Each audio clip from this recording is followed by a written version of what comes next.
Hi, this is Maxim Belgoy. I'm at the Huntington Library, Art Collections and Botanical Gardens in San Marino, California.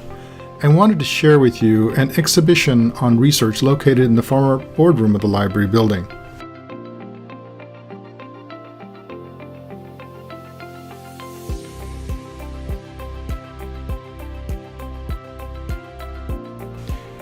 In the center of the room is a table that shows scholars studying some of the materials held in the library, except that there's no one in the room.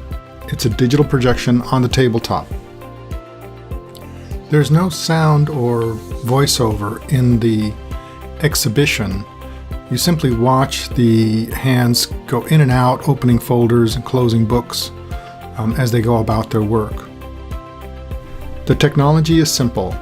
It's a digital projector mounted in the chandelier. The tricky part is creating the video and accurately mapping the projection onto the table.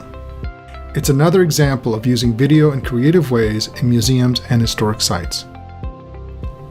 Thanks for watching.